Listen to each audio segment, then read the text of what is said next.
Toastmasters honored guests, thank you for giving me this opportunity to talk a little bit about something that's near and dear to my heart.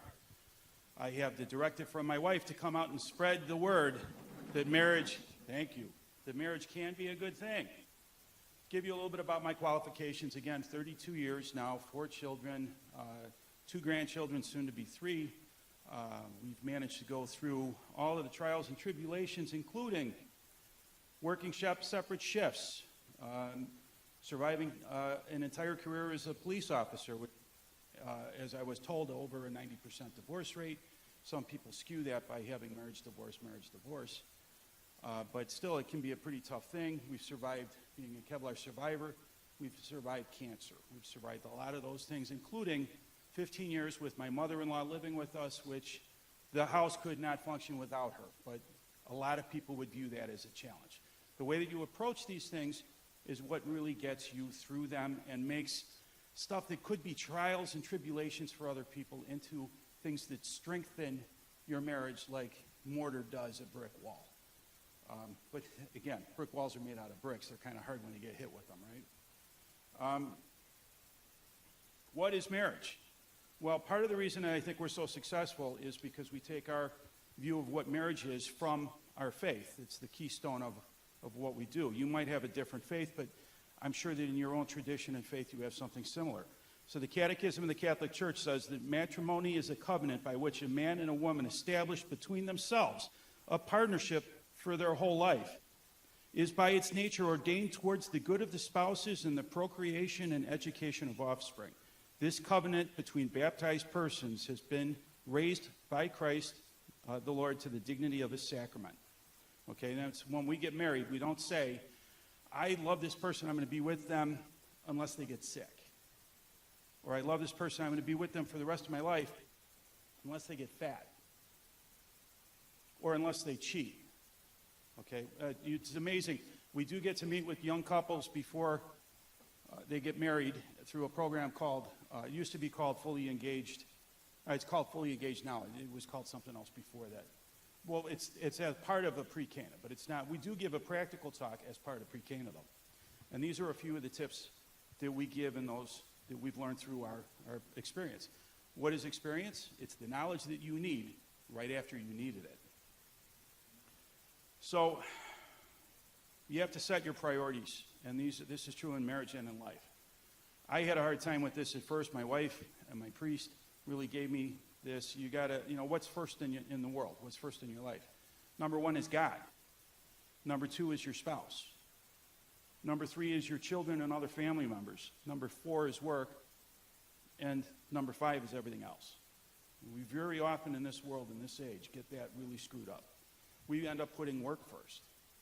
Work, whatever's first is what is God to you. I work with some people who work is their God. Okay? I've also worked with people who, the night in the tavern was their God. That was the most important thing. You have to set those priorities and then look at it as a parade. Now again, because God's first, I'll tell you something else. So this is one of my wife's favorite points when we give these talks. She says, your life is like a parade. You're the kid sitting on the corner. You get to sit there and you might have cotton candy. And then you get to see a float come by. And then right behind that, there's a marching band. And then right behind that is an elephant. First you see the trunk, and then you see the head, and then you see the body, and then you see the tail. You see all these different things, and you see them in succession. When God looks at you, he sees that same parade, but he sees the whole thing from beginning to end. He sees you as a kid. He sees you as the young adult. He sees you as the dating person. He sees you as the spouse. He sees you as the parent. He even sees you as the old geriatric person that, God willing, we all become. So that's why it's really important to make sure that you have that idea that God is first. And it makes some of these other points a little easier to swallow because some of these tips are a little hard. Okay? A couple of the tips, and we get a lot of this from a book called Marriage Insurance. It was 12 tips for you to use to basically guarantee a divorce-free marriage. Not everything works for everybody, but some of the good tips are you have a date night and a business night. Business meeting, because you are like a corporation. You, your spouse, are the heads. The children are the body of the corporation. Now, if you are with your spouse and you want to have the date, it's really bad if you get together first and say, honey, you're spending too much money. You're blowing the budget. Hey, you want to go cuddle? No, it doesn't work well, okay? You end up losing those different aspects of the marriage that are so important. Say I love you every day. I might have mentioned this in other speeches I've given. I found out about losing 2 different friends today that are both my age. We say I love you every day because as a police family, we knew that we could be one bad mistake away or a bad day away from being a single-parent family. You say it every day because one day it will be the last time. Do not complain about your spouse to your family or your friends. There's one caveat here. If it's involving abuse, then you do. Okay? You cannot fix somebody who has a ethical problem, and you can't fix someone who's an abuser. Absent that, if you say to your friends at work, geez, I can't believe Joe went out and he got hammered again last night, that person might only hear about you that one time. What are they going to think 3 years later when you get introduced to the Christmas party? Oh, this is that drunk, right? So we always have to be the biggest supporter and defender of our spouses. That's not just true when we love them. That's true when we have a hard time liking them.